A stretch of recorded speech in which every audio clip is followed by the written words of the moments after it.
So, what would bring you back to Hearthstone? That was a question just posed by one of Blizzard's lead designers over on Twitter. Lots of people sharing their thoughts. And of course, I wanted to discuss this topic in general and more importantly, give all of you a venue to share your thoughts. So, you can watch this video, you can listen to me ramble because I don't have any greatly prepared thoughts and that'd be great. But mostly, I just want to give you the comment section down there to discuss this topic.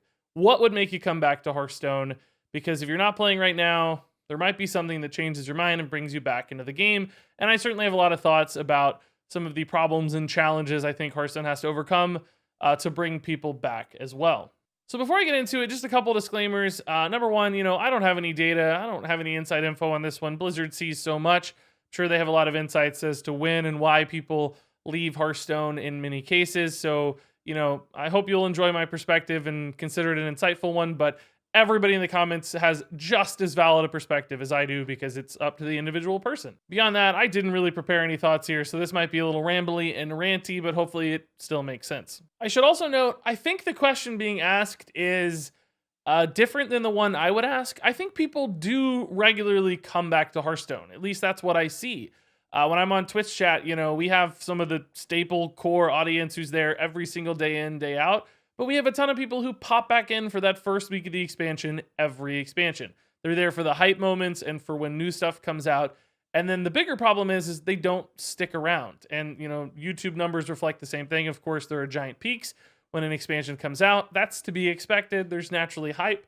But it falls off so dramatically and so sharply almost immediately. Within just a few days or a week, it's like people are just sort of tourists, stopping by, seeing what's going on, but not actually committing or engaging in the game in any particular way. So I think the content cycle of Hearthstone does a really good job of bringing people back to the game. The question for me is, why aren't they staying in the game? And there are really two issues that it boils down to. One is probably bigger than the other one, but both significant. I think number one is monetization. I think the economy of Hearthstone really prohibits how people want to enjoy the game and often scares them away from Hearthstone.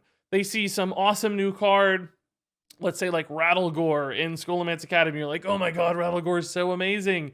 And you want to come back and play Hearthstone because you like the card design and you saw some other cool cards and Skullman's Academy looks great. You spend $50 to pre-order your packs and you don't get Rattlegore. You get some other random legendary that you may or may not care about, that you don't have any supporting cards for. And, you spent basically the cost of a full price video game, and it's kind of hard to play the game. It's like you don't really get to do what you were excited and wanted to do. And sure, of course, you can dust some stuff, disenchant it, turn it into your Rattlegore, but then you lost 75% of your card's value crafting, you turning one legendary into another one, and you had to dust a bunch of other stuff along the way. So there's just incredibly negative experience when you come back and you're excited to do stuff, and the game prevents you from doing those things.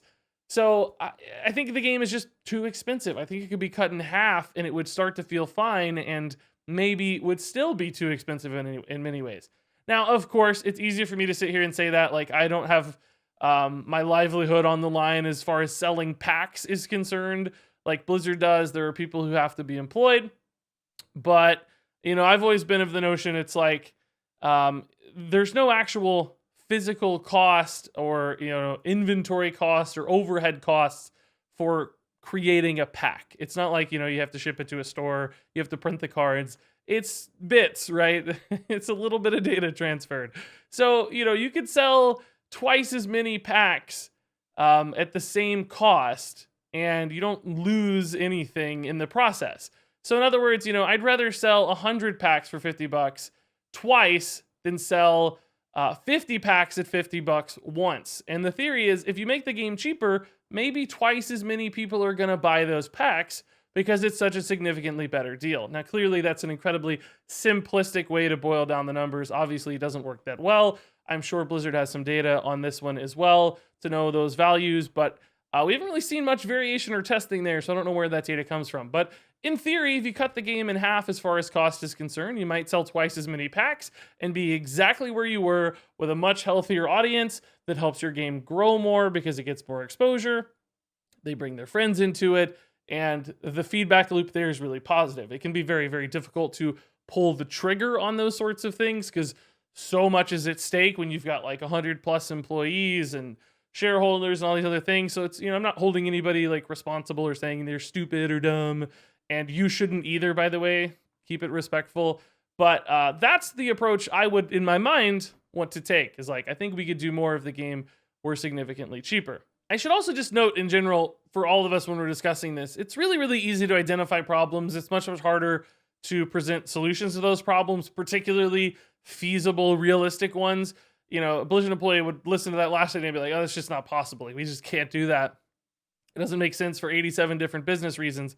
And that's why, again, kind of take all this with a grain of salt. But perhaps from the beginning, Hearthstone needed to be half as expensive to maintain the sort of growth and scale necessary. Maybe that's a problem that can't be solved. But nonetheless, these are the sorts of things that the game might need to see the sort of return to success and glory that it once had. So I don't think it hurts talking about them, even if they're not particularly feasible. We don't have that visibility, so it's okay for us to throw out ideas. I've often talked about how much I like Legend of Runeterra's monetization model, just because it relies so much more on cosmetics. You can still buy cards, but I felt like I had like a vast majority of the Runeterra card set during its initial release with very, very little financial investment and a little bit of playtime. I had like enough to build 6 or 7 competitive meta decks. I feel like that would have been absolutely impossible to replicate in Hearthstone. So there's this realistic, marketplace pressure where other games are going to do this more efficiently, and that's going to continue to siphon off players from Hearthstone. So at some point, you just have to start solving these really tough economy problems one way or another, because you're going to lose money if the player base shrinks. You're going to lose money if you cheapen the game. I don't know where that balancing point is. I don't know the answers. I can't solve that. But it's something that has to be addressed and discussed, I think, because everybody I talk to reports the same problem. Regis, the game's too expensive. I just don't want to invest in it anymore. It's just too much time, too much money for me. I just can't do it. So monetization is the big number one problem as far as I'm concerned for keeping people engaged, because the same thing happens every time. They come back to the game, they see the awesome stuff, they don't get to play it, and then they give up and go away until the next time they're lured in with more awesome stuff. They try again, they don't get to play it, and then they quit playing the game. So all that said, I want to talk about the other issue I think that drives people away from the game when they come back to Hearthstone, which is design. I think across 2 different directions. One is from a balance standpoint, and one is from a sort of mechanical standpoint. I don't necessarily reflect this position personally. I'm just representing what my community has to say on this one. I think Hearthstone's actually pretty well balanced, all things considered. Clearly, there's been some big misses, like Demon Hunter came out the gate just absurdly overpowered. We've had a few cards here and there that didn't feel particularly okay as far as power level is concerned. A little too high variance, a little bit too spiky win rate. I've spoken to those at great length, when those are problems. But ultimately, it's really, really hard to design a 135 card set across, 1,000 other cards and keep things within even, 5 to 10 percentage points. I don't know how they do it. That to me is impressive. Some people will say, oh, it's not difficult at all, Regis. It's just change this number. But I mean, there are 1,000 bajillion variables across all the different cards, deck combinations that are possible.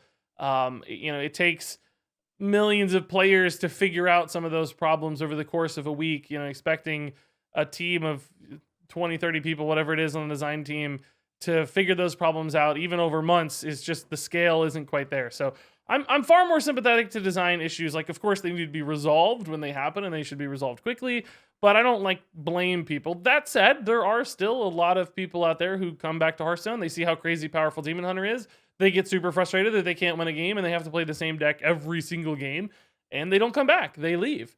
So it's insanely tough, probably, but it's still an issue that drives people away from the game. I don't know if that one has an easy solution. It's not like they're trying to make things unbalanced, I'm sure. Perhaps there are moments here and there where things come out the gate a little strong to encourage excitement. But ultimately, I think that decision probably has more negatives than positives, so that's a really careful, kind of dangerous line to walk if that is indeed the case. So, I'd say it's 80, 90% economy, maybe 10, 20% design standpoint as far as I'm concerned. Oh, the other side of design I didn't talk about is the kind of created by meta, random generation. That's another one of those things that's really flashy and brings people back to the game. But I don't know that it encourages long-term engagement as much. I think it can give people those bad moments, and I think giving people that really, really bad moment that just ruins their day is more likely to drive somebody away from the game than them having a moderate amount of fun for a long time. And the reason for that is because I think we've entered a state in Hearthstone that's I don't want to call it like a maintenance mode, because that's a term used to deem a game dead, like it's in maintenance mode. Clearly, there's still new content, so I don't mean maintenance mode in regards to like game dev speak. I mean, we've entered a phase in the game where it's matured. Early on in a game, you need flashy stuff to get people's attention. You want to grab eyeballs. You want to grow the game. Right now, Hearthstone has people who like it and enjoy it, and there's millions and millions of them, and there's so many that have downloaded it. I think it's more important at this stage to keep people happy than to try to encourage more people to join the game. And the flashy stuff, the created by stuff, the randomness, I think that gets attention. It makes great stream moments and YouTube videos and stuff, and it helps grow the game a little bit here and there. When you have those really, highlight moments that tells stories, that's, organic growth, word of mouth growth, that's great. But I think it's more important to just keep people stable and happy. People like the game. They want to be involved in it. They want to commit to the game. So if it's cheaper, if it's more consistent in its play experience, I think that's all anybody really wants right now. I don't think you need to focus on the big highlights, because it's, if you're having 70% of your fun all the time, that's pretty good. I like Hearthstone. I want to have 70% of fun all the time. I don't need, those 99% moments, because as soon as I go negative, as soon as I go to negative fun, I'm done. It ruined my day. I'm done for the week. I don't play. Maybe I give up this entire expansion. Oh, the game sucks. The design's terrible. That's what you always see on Reddit and everywhere else. When people quit the game because they had that moment that broke the back. It was the straw that finished it off. They're done. So avoiding those moments to me is more important than creating those highlight moments. And as you create high variance situations, you get highlights, but you also get those extreme lowlights as well. And I'd much rather have, rein it in here so that there's not quite as many highlights and there's no lowlights at all that ruin your day. I think this is how the game stays steady, as opposed to this kind of up and down wild pattern we see right now as far as audiences and growth and experiences are concerned. That takes your mind and psyche on quite the roller coaster ride. So just a reminder, everything I just said, right, is based on speculation. It's based on my perspective, what I hear from people. I don't have the data. I would love to see the data, like in the Shutterwalk meta, just as an example that comes to mind that first day. I'd love to know how many people played against a Shutterwalk deck, and that was the last time they ever played Hearthstone, or played against Priestess of Fury and Demon Hunter, and that was the last time they ever played Hearthstone.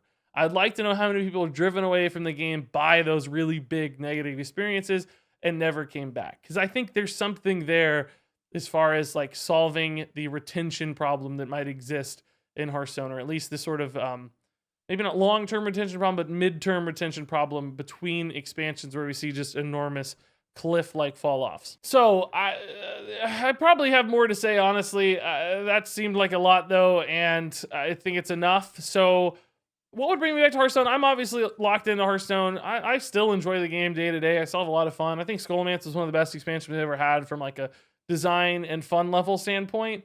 So I don't have a good personal answer to this question. The best I can do is represent what you guys have told me and try to represent that honestly as best I can. There are certainly some things that make me more excited about Hearthstone, but a lot of them have already been teased, like achievements and game modes and all that stuff sounds great. Maybe that's going to be enough to solve this question in the first place. But that said, this is where I'm done. So you guys take over. Share your thoughts in the comments below. What do you like? What do you hate? What's going to bring you back to the game if you're not playing? What drove you away from the game if you're not playing? What's close to driving you away from the game if you are still playing? And what things do you enjoy the most? What are the experiences that are the richest for you and the most engaging for you, so that maybe Blizzard can focus in on those experiences as well? I'm curious to hear it all. That said, please always be respectful. I'm going to link to the Twitter post so you can share your thoughts with Blizzard directly via that Twitter post. But for God's sake, be nice. Be, mature, communicative. Don't be a jerk. Don't use insults. Everybody at Blizzard wants the game to be good. They want it to be successful. They want people to have fun, right? I'm sure there are corporate level decisions that happen that are unfortunate. We've seen a handful of those lately. I've spoken about them. But it's good people at the base level. So don't be rude. Don't be a jerk. Treat people with respect, even if they do suck. In this case, they don't suck. So be extra nice and just don't be an online jerk, okay? So all that said, thanks much for listening to me rant here. I'm curious to get your take, and until next time, game on.